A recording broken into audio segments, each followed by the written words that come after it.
You know, when we think of Christmas stories, we usually picture a quiet, holy night, right?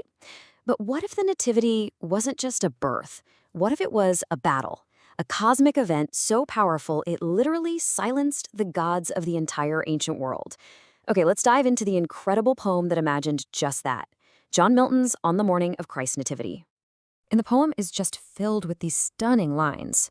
Right away, it declares that with the birth of Christ, the old powers, those ancient oracles that once commanded empires, have been struck dumb. It's like, boom, in an instant, the entire spiritual map of the world just gets redrawn. So that's the big question we're going to dig into.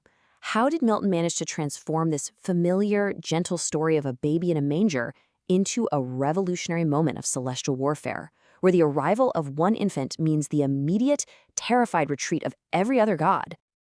To really get this radical vision, you have to understand the mind that came up with it. And you've got to remember, this isn't the old, blind Milton who wrote Paradise Lost. No, no. This was a young, brilliant, and fiercely ambitious poet who was just starting to figure out how powerful he really was. 21, can you believe it? That's how old John Milton was when he wrote this masterpiece. He wrote it in December of 1629, and it wasn't just for Christmas. It was also to mark a huge milestone in his own life, his coming of age. And this, right here, is the key to the poem's ambition. Milton is weaving his own artistic birthright into the birth of Christ.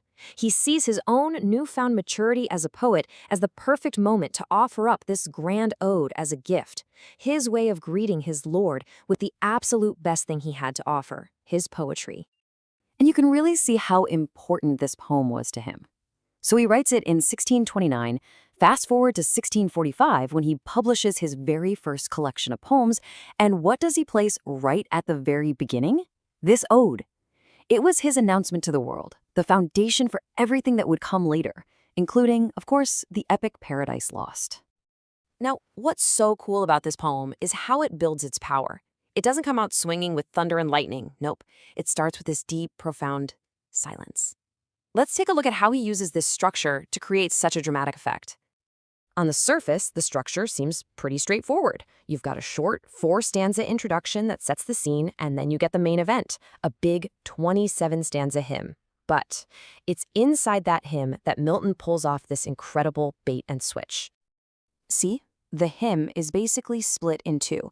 It kicks off with this image of total peace, a world where no war or battle sound was heard the world around.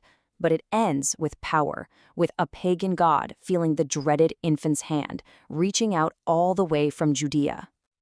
In that first half, it's like the entire world is holding its breath. Milton personifies nature herself, saying she's almost ashamed of her own flaws in front of her creator. The wind stops, the oceans go flat, the sun even dims a bit, recognizing a greater light has arrived. It's a moment of absolute, world-spanning peace. And here is where Milton just flips the script. That piece, it's not the main event, it's the prelude. It's the eerie, spooky quiet right before the storm hits. This silent arrival is actually the trigger for a violent spiritual revolution. And then, the dominoes just start to fall.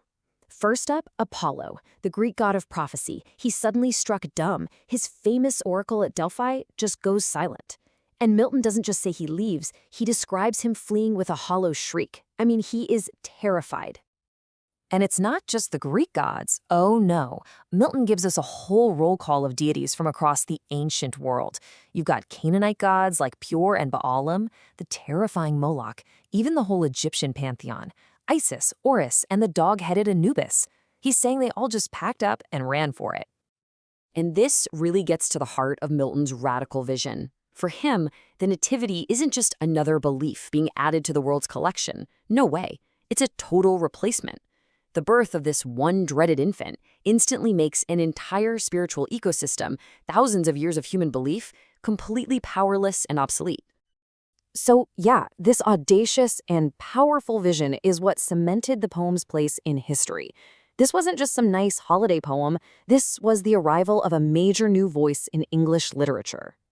And pretty much everyone agrees, this ode is almost universally seen as Milton's first true masterpiece. It's where we see all the themes he'd become famous for: the cosmic scale, the theological drama, and that incredible poetic firepower, all bursting onto the scene for the very first time.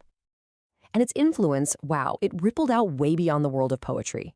I mean, the poem's dramatic imagery of those falling gods directly inspired a famous series of paintings by the visionary artist William Blake. And centuries later, you've got the composer Ralph Vaughan Williams using pieces of Milton's text for his famous Christmas cantata, Hodie. The poem's power just keeps echoing. So, Milton's ode leaves us with this really provocative thought. It frames history as a series of dominant worldviews, where the arrival of a powerful new idea can suddenly displace all the old gods. It makes you wonder, doesn't it? What are the ruling ideas, the unquestioned assumptions of our own time, that a single new event could one day send fleeing with a hollow shriek?